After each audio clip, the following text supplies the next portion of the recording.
Manipulation. Maîtriser les techniques de persuasion, de contrôle mental et d'influence émotionnelle hautement efficaces, en utilisant la psychologie noire, le langage corporel, comment analyser les gens, les secrets de la PNL et de l'hypnose. Écrit par Vincent McDaniel. Raconté par Vincent McDaniel.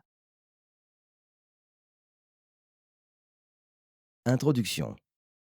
Manipulation, le redoutable mot M qui fait froid dans le dos à de nombreuses personnes aujourd'hui. Au mieux, il s'agit d'une atteinte à l'autonomie d'autrui. Au pire, c'est carrément diabolique. Cependant, comme la plupart des choses, la manipulation en tant que forme d'art n'est pas mauvaise en soi. Vous êtes probablement manipulé en permanence par les choses et les gens qui vous entourent. Vous avez peut-être vous-même utilisé des tactiques de manipulation sans le savoir. Ces tactiques ont peut-être fonctionné, peut-être pas. Le fait est que la manipulation se produit tout autour de nous. Mais avant d'aborder ce sujet, nous allons d'abord nous pencher sur la signification de la manipulation. Le mot manipuler signifie littéralement prendre en main. Il fait référence au fait de façonner ou de prendre le contrôle de quelque chose de physique avec les mains ou à proximité. Lorsque nous pensons à la manipulation, il est facile d'imaginer un marionnettiste derrière les rideaux manipulant les mouvements de chaque marionnette avec ses doigts. Selon le dictionnaire de Cambridge, la manipulation signifie contrôler quelqu'un ou quelque chose à son avantage, souvent de manière injuste ou malhonnête. Cela signifie que pour manipuler quelque chose, il faut 3 éléments. 1. Une intention délibérée de tromper. 2. Un avantage certain pour le manipulateur. 3. Une stratégie qui tire parti de la faiblesse d'autrui. Il est important de clarifier le premier facteur, à savoir l'intention délibérée.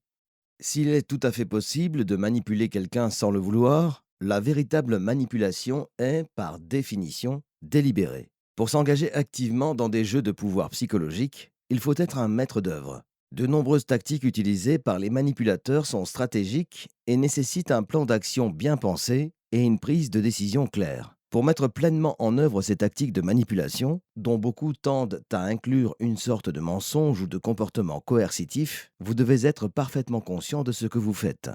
La deuxième composante est tout aussi essentielle. Vous avez quelque chose à gagner de l'acte de manipulation. Sinon, pourquoi se donner la peine de le faire ? Personne ne manipule l'autre sans raison. Peut-être pour s'amuser, auquel cas le plaisir est ce que l'on gagne. La plupart du temps, la personne manipulée a quelque chose à perdre.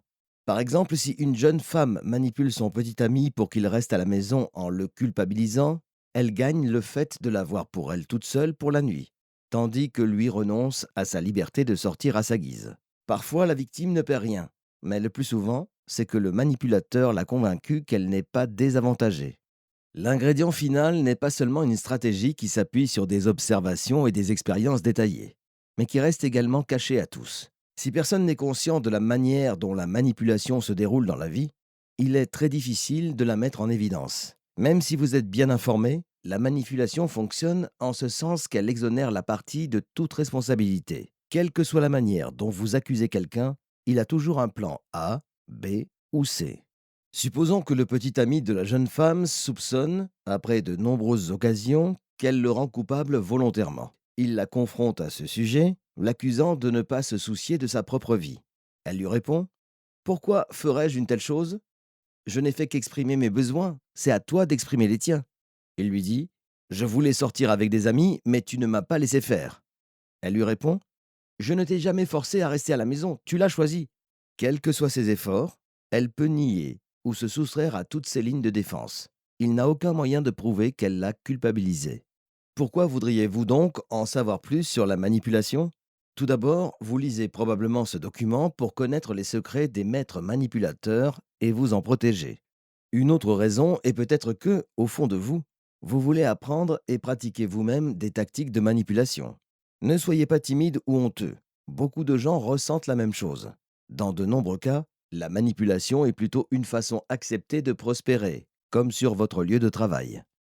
La manipulation, bien qu'elle soit par définition une violation de la morale, si l'on se soucie de respecter l'autonomie d'autrui, ne doit pas toujours être mauvaise. Certainement pas si vous l'utilisez avec les meilleures intentions du monde. Après tout, la dynamique du pouvoir est toujours sous-jacente dans nos interactions. Les écrivains et les orateurs comptent parmi les meilleurs manipulateurs. mais nous utilisons de meilleurs mots pour les désigner. Ce sont des maîtres des mots persuasifs.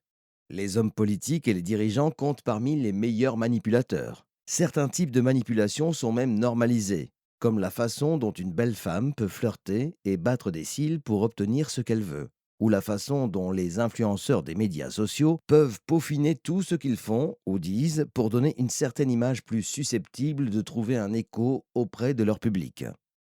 Dans ce livre, vous trouverez un guide complet sur tout ce qui concerne la manipulation, de la compréhension de la psychologie des autres au contrôle de la façon dont ils vous perçoivent.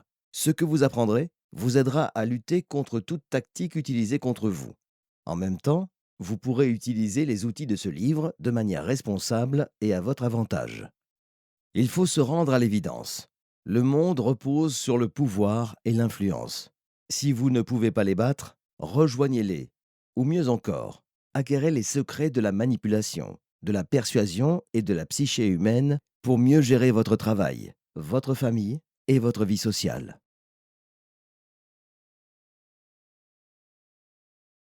Chapitre 1. La psychologie noire et les types de manipulation. Bienvenue à Psychologie Noire 101, une discipline qui utilise l'art de la psychologie pour obtenir un avantage sur les autres, à leur détriment. Bien qu'il ne s'agisse pas d'un domaine d'étude à proprement parler, la psychologie noire se concentre sur tous les aspects obscurs de la nature humaine et de la psychologie sociale. Selon Melissa Stringer, thérapeute au Texas, tout le monde est manipulateur. Selon elle, il existe des formes de manipulation normales dans nos interactions sociales, comme les manières stratégiques d'établir un contact visuel ou de sourire. Ces actes sont principalement destinés à établir un lien avec les autres ou à se faire aimer. Cette manipulation devient sombre ou toxique lorsque les gens l'utilisent pour contrôler les autres contre leur volonté de manière cachée. Pour faire la différence entre les tactiques normales de la psychologie sociale et les stratégies plus insidieuses de la psychologie noire, il faut connaître les types de manipulation les plus courants. Type de tactique de manipulation. Toutes les tactiques de manipulation ont un point commun. Elles évitent la communication directe, déchargent le manipulateur de toute culpabilité ou de tout reproche et sont secrètes.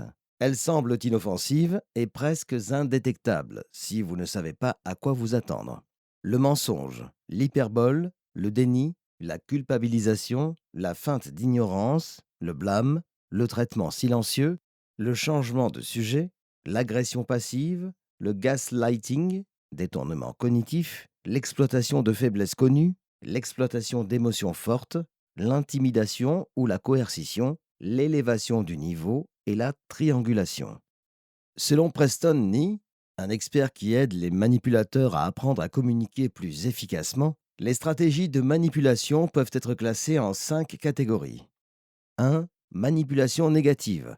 Honte, critiques incessantes, pression sociale, menaces, exclusion.